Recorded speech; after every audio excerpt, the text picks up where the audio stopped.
Okay, Madam Chair, I'm reporting. Thank you very much. Good morning. I'd like to call this meeting to order. This is a special board meeting of the Houston Forensic Science Center. Welcome, everyone. I hope everyone had a nice Christmas break. Madam Secretary, would you please call the roll? Yes, Madam Chair. Chairwoman Mitchell. Present. Vice Chair Lunchkey. Here. Director Vasquez. Present. Director Hilder. Present. Director Medina. Here. Director Blancett. Present. Director Cohen. Here. Director Moore. Present. Director Huff. Here. Director Calabrese. Here. All right, great. We have a quorum. The HFSC special board meeting today is being conducted by video conference. This meeting is being held in compliance with Governor Abbott's suspension of certain provisions of the Texas Open Meeting Act in response to the COVID-19 public health emergency. We are utilizing video conferencing today in an effort to help slow the spread of COVID-19. First and foremost, I want to extend a sincere thank you to the board for agreeing to meet during the holidays. Thank you. Appreciate your time. We are holding this meeting, the special board meeting today, to vote on a time-sensitive purchase of a rapid DNA instrument. The proposed agreement exceeds Dr. Stout's signing authority, thus requiring board approval. Additionally, the offer HFSC received will expire at the end of the calendar year, so we could not delay this item into our next regular board meeting. Dr. Stout will explain more about the technology itself, but I want to emphasize the importance of ensuring this instrument is operated by licensed DNA technicians in an accredited laboratory. Before we get to this voting item, I have to move to the public comment period of our agenda. That is item number 3 on our agenda today. Even though this is a special meeting, we are still providing 2 ways for the public to comment. First, the board meeting notice provided an email address for members of the public to send requests to speak during the public comment period. Those requests had to be sent to us by Monday, December 28th at 10 a.m. Madam Secretary, did we receive any requests for comments by email?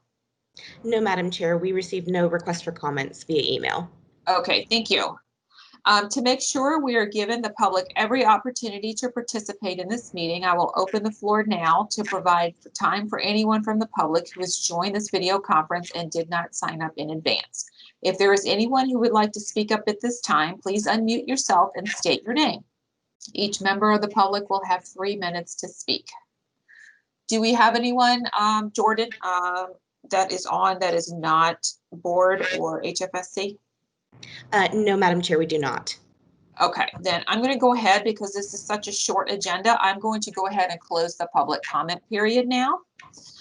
And I'm going to move on to agenda item number 4, which is our presentation from Dr. Peter Stout, who is our president and CEO, regarding the proposed use of rapid DNA technology at HFSC in the forensic biology section and the purchase of a Thermo Fisher Scientific rapid hit ID system and related discussion. Our goal here today is to consider authorizing the president and CEO to enter into an agreement with Thermo Fisher Financial Services and Life Technologies Corporation to purchase subscription services to include a rapid hit ID system, equipment, supplies, and support services for a total contract value of $246,380 and any related action. Dr. Stout, I am going to turn it over to you. Good morning, y'all. Thank you. I appreciate everybody being here. Since we got this option to enter into this instrument, and I guess one thing to explain about this isn't actually a purchase of it. It is a subscription. So the deal is we have the instrument here. This is actually the instrument that we've been evaluating for a while. We have an abstract on that evaluation in for the American Academy of Forensic Sciences meeting that'll be in February. That abstract has been accepted. It basically, this all kind of came together right now to be pretty convenient timing that we've evaluated this instrument. It's panned out to look pretty useful. It does a good job of producing results. We don't have that much more to do to validate the instrument for use in casework. The company is giving us really good pricing on this because they want to get the instrument sold. They want to get the instrument in use and sell more of the reagents. So it's all kind of come together to work out pretty nicely at this point to do this. That's kind of why now. But you can think of this conceptually more like a gym membership or a subscription than a lease or a purchase. We will have 100 samples per year for a 36-month period, for a 3-year period. And at the end of that, we can either re-up the subscription, we can change things around. We won't own the equipment, which actually is advantageous because I'm certain there will be changes to the technology over the next 36 months, meaning we can swap out for a more advanced instrument or software changes or things like that in that subscription. So it really doesn't, it's not just simply doesn't bother me to not own the instrument. Actually, I think it's to our advantage to not own the instrument by the end of this, given that this is a technology that's changing so rapidly these days. I think probably all of you are familiar that I have been, shall we say, concerned about rapid DNA technologies in the past. Really, it's not the technology itself that has concerned me, it's how it has been used.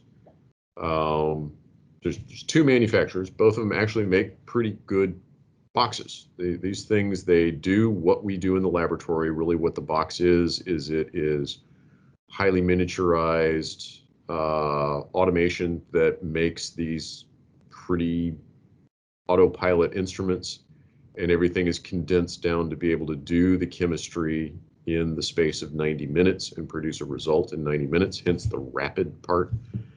But really they're doing the same thing that we do in the laboratory. This instrument in particular uses the same chemistry that we do in the lab. So again, that makes the training arc for our personnel as short as we can because it's already the chemistry that they have. It's really what takes the other instrument off the table for us because we do not have the capacity to train another chemistry for our analysts. But the ultimate goal is how do we get these instruments to be used appropriately? They have a place. Producing that result that quickly can be very advantageous in the course of an investigation, as long as it's done appropriately, ensuring that the instruments are maintained, they're validated, that data are disclosed, that things are reported appropriately, and probably most importantly, that the evidence is adequately preserved. This is where things really kind of went badly before, was no means of ensuring that you've preserved evidence and maintained evidence for other or future testing. So in this circumstance where we have licensed personnel running the instrument, and initially it'll be our licensed DNA technicians, and I've already talked with TFSC that we both agree the level of licensure for the individual putting the swab in the instrument and running the instrument would be a licensed DNA technician. That ensures that we've got protocols around that's done properly, that we're preserving the evidence there, and then the data will be handed to a licensed analyst for the interpretation and reporting. So that solves issues again for TFSC around the adequate handling of data. It also solves issues around the adequate protection of data in CODIS, the DNA database. Actually, I've got a meeting next week with the state CODIS administrator to discuss how we deal with our local portion of those data appropriately with this instrument for comparison, because that's the other aspect, is that we're protecting those data appropriately and using those data appropriately. So that, you know, I think in the circumstances that we've set up around this, I think we're controlling for those aspects that have concerned me in the past of this instrument being used inappropriately, the data not being told to people, evidence getting compromised in processes outside the laboratory. So that's again, why now, why this way? Probably, there's relatively little. I didn't put it together any kind of particular presentation around this. I mostly want to make sure that answered any of your questions around this. We will do single source buccal swab kind of samples is where we're planning to start. Those are the easiest things. That's really what these instruments are designed around. Certainly the type of evidence that people are interested in, and there's a few examples around the country of labs and agencies doing this, is evidence from crime scenes. We will work towards that, ensuring that what we're going to sample, that we have protocols around what's an appropriate sample to use, and it will be things that we expect there to be large quantities of DNA available. We expect them to more likely than not be single source. So you can think a large blood stain would be a likely type sample. So there's plenty of DNA there for other testing if it's needed. Very likely it's a single source DNA. Those are the kinds of samples that we would target there.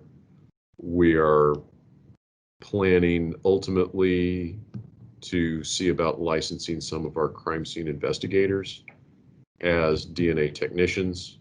For us, that works out pretty well because we've got quite a few CSIs that already meet all of the educational requirements and some of those credential requirements for licensure, but they've got to go through the exam. There's some things we've got to get in place to license them. But that gives us the hook then to be able to run the instrument weekends outside of normal hours, those kinds of things to take best advantage of this very rapid turnaround time on the sample itself. But are there questions I can answer about this? Yeah, I have a question about the SOP around using rapid DNA. I noticed you said that you're working out procedures for getting into CODIS. Will there be a separate entry for rapid DNA versus your regular DNA testing? So a profile that is generated on a rapid instrument is not eligible to be entered into CODIS. And keep in mind, and we'll see if I can explain it here. Courtney may be able to explain this better, but CODIS has various levels. There's the local level that we are the administrator of and we have control of. That's the level of CODIS that we're talking about. So it's basically a local database. We're going to make a mirrored version of that. And this is still, we're working with the state. We still have to work out that we're doing this appropriately. That's basically the database that this instrument would interact with. And no, those profiles would not be entered into ESDIS or INDIS, the state level or national level of CODIS, because they're not eligible to go there. Okay. So they basically would be managed separately. Does that answer your question enough? Well, then the follow-up question would be, will there be enough sample then after you do the rapid DNA to do a regular DNA test that could be eventually entered into CODIS? The intention is we'd manage the samples to ensure just that. Yes. Okay. Is there anything else you'd add to that, Courtney?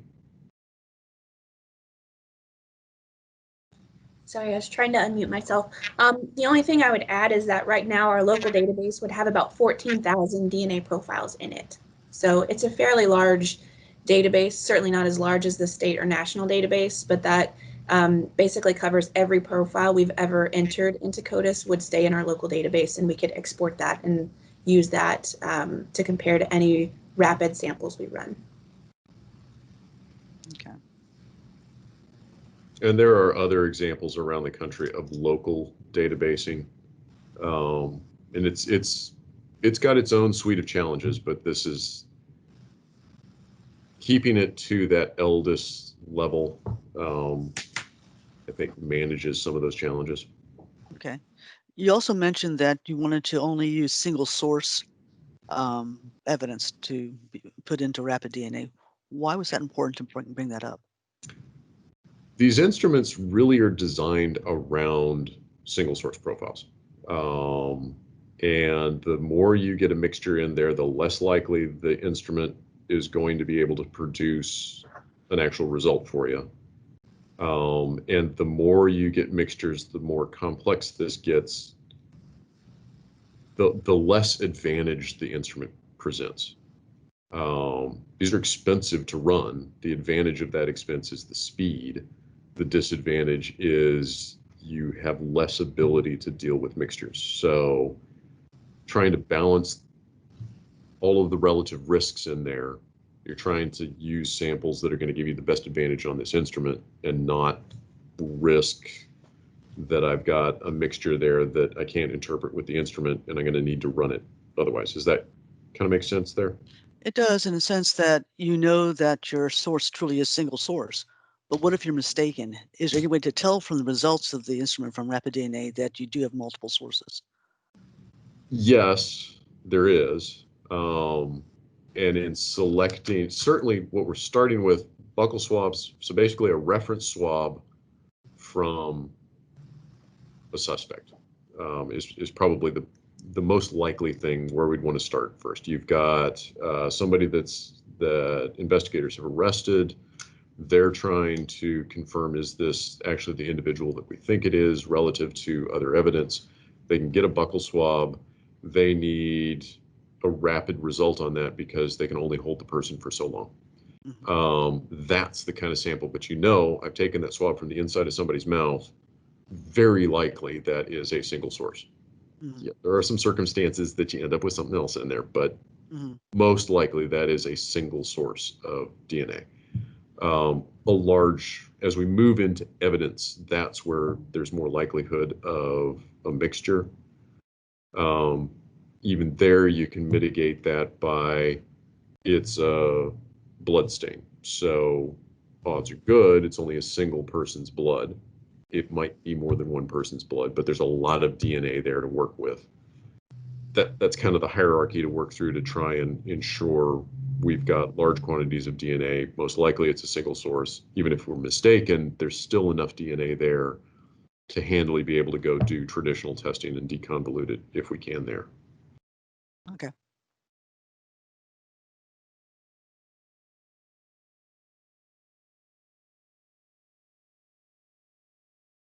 Any other questions I can answer about this?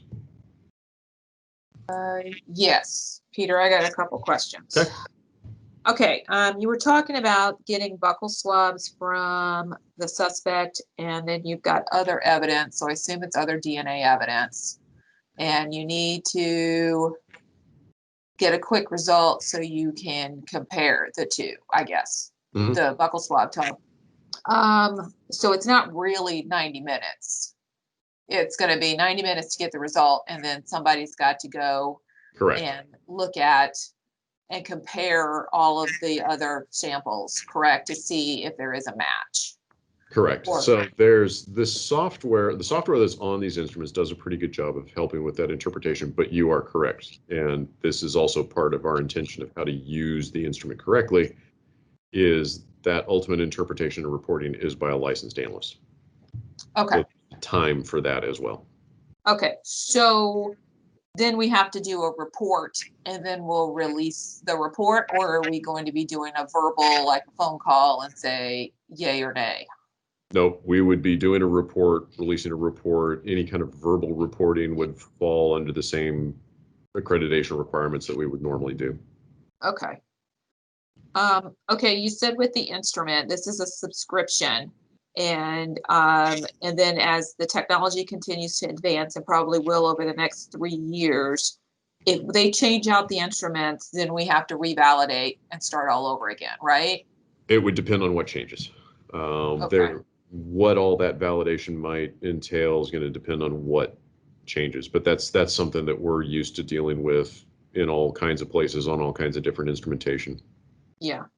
Okay. I mean, because is that going to impact the subscription? I mean, I assume it will, because if we have to revalidate and it takes X months to do that, then we're kind of down and we're paying for a subscription that we can't use until we revalidate the new equipment. Is that right? That would be the case. What I will say is Thermo has been really easy to work with this, and I think I'm pretty confident that we can come to an arrangement with them. Okay. About how we'd manage that. so Okay. that we're not losing out in it. Okay, because then my last question has to do with the budget. And how does this, is the 246,000 and change, is that over 3 years, or is that all up front? Or how are we, can you explain a little bit more about that and how that's going to impact our budget? Because we're already pretty Okay. tight Yep. with trying to help CSU and that sort of thing. So if we could Yep. talk about the money a little bit, I think that would be good. Right. So that 246 is over 3 years, and actually it is structured such that I think there's only, David, correct me if I'm wrong, I think there's 12,000 inside of what's left of this fiscal year. Because we knew, and Thermo worked with us on this, of trying to keep the expense as minimal as we could inside of this fiscal year, since we did not plan for this in this fiscal year. And I've already discussed this with the city, that this is going to be part of what we propose for next fiscal year's budget, is accommodating the fact that we've got this ongoing expense for this. But it's not upfront. In fact, what's upfront is much smaller in order to accommodate the fact that we don't have this planned in this year's budget. Okay. And how far out would we signed the agreement January, and when would we be able to start running samples? We are figuring here by the summer. I mean, we don't have that much more to do on validation, but we do need to ensure that we've got SOPs in place, that we've dealt with training programs, authorization memos, proficiencies, all of these other things that need to be there in order to ensure that samples get run on the instruments properly, reports go out the door properly. Now, Okay. it's shorter than it would be otherwise, because this is the same or very similar chemistry to what we use in the lab normally. So the data are going to look very much the same to our analysts, things like that. Okay. All right. Thank you. Looks like Director Huff had some questions. Yeah, when I was looking at the contract, the way I read it is that there's going to be reagents for 100 tests per year. Correct. So how does the cost of that relate to the cost per test regularly? Regularly, it is considerably more expensive. If you look at what that comes out to, it's about $800 per squirt per sample on the rapid instrument. Through the laboratory, that's kind of the same reagent cost. Parts is about $100. So this is part of the balance of these rapid instruments is, yes, you can get a result very quickly, but they are considerably more expensive. So then you'd be using this judiciously, I'm guessing. Yes. So what happens if you had more than 100 in a year that you wanted? Are you going to get a decent price from Fisher? Talking with them even just yesterday, so a lot depends on the volume we would see. If we were really expecting to see considerably more volume, the price per unit would come down. Sure. If we're talking we needed like 10 more in a year, we'd probably be at the same price per unit to purchase more. We could purchase more of them if we run up on that. How likely is that? I can't really say. I think 100 is probably sufficient for what we would expect in terms of a high priority, urgent need, reference swab kind of thing. I think 100 will be sufficient. Okay, thank you. But yes, you're right. This is part of the balancing act of these rapid instruments is for the foreseeable future, they are a lot more expensive than what we would run through the laboratory. Plus, you're also going to be taking the same sample and running it through your regular testing, correct? Potentially. It's maybe not in all cases, because you could see the result of the rapid results informing and changing decisions about what other evidence might need to be run. It could change how the investigation proceeds, and the investigation proceeds down other lines that don't necessarily require other DNA testing. It's not simply, it doesn't oblige you to necessarily to another run through the lab. Okay, thank you. Looks like Director Blanchett has a question. Yeah, as you know, we have the blind testing that goes on with Mhm. our other types of lab analysis. Given how expensive each one of these are you still going to do that for this? Good question. I would love to. I think it's not just a slam dunk of if it makes sense. I think at least in the first year, probably not, because we're just learning where best this is going to get used, workflows around it. But ultimately, thinking about how we might, in fact, blind test this is probably not a bad idea, even including the expense of it. I mean, we pass blinds on through to contract labs that we do for outsourcing as it is now. My philosophy is when you start pushing things faster and have more strain, that's not the point to reduce the number of controls. That's the point to increase, because when you're changing things, straining things, that's when you're more likely to have errors and failures occur that you want to detect. Well, also you're having individuals that have not done this kind of testing in the past. Yeah. So that's another variable that's involved here.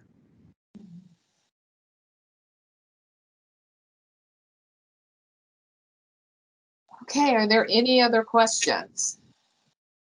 Courtney, I miss anything that you think needs to get added? No, I think you did a great job. Okay. All right, do we have enough information, everybody? Last call for questions. Okay, so at this time, we will conduct a roll call vote to approve the agreement with Thermo Fisher Financial Services and Life Technologies Corporation and authorize Dr. Stout to execute the agreement on behalf of the corporation. Board members, do I have a motion to approve Dr. Stout's request? So moved. Second the move. Second. Okay, so Director Cohen made the motion to approve. And then Director Blanchett made the second. I heard her first, sorry. Are there any other questions? Anything else before we take the roll call vote? Okay, Madam Secretary, would you please call the roll? Chairwoman Mitchell, I approve.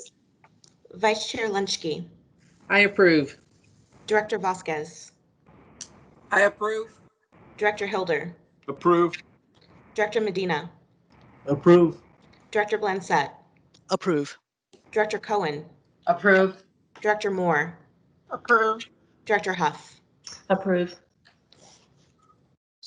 Okay, a motion carries unanimously. Dr. Stout, we will leave this to you to sign the agreement and to All get right. things going with this. We look forward to hearing more about the process as you get it set up and as we move forward with it. All righty. Thanks, y'all. All right, moving on to agenda item number 5 is adjournment. I need a motion to adjourn. So moved. All right, Director Moore who made the motion. Second. We have a second. Okay, Director Medina. All righty, all in favor, we're going to do a voice vote on this. So all in favor, say aye. Aye. Aye. Aye. Anyone opposed? Okay, great. The motion carries. Thank you, everyone. We will close the meeting agenda, close the meeting. Thank you for attending. I appreciate it. Thank you for taking your time. Happy New Year. Thank you. Happy New Year. Bye. Thank Happy you. New Year. When is the next meeting? Our next meeting will be in February Okay, thank you. at our regularly scheduled second Friday. February 12th. Yes. Thank you. All right. Bye-bye. Thank you. Bye-bye, everyone. Bye. Have a happy New Year. Goodbye. Happy New Year.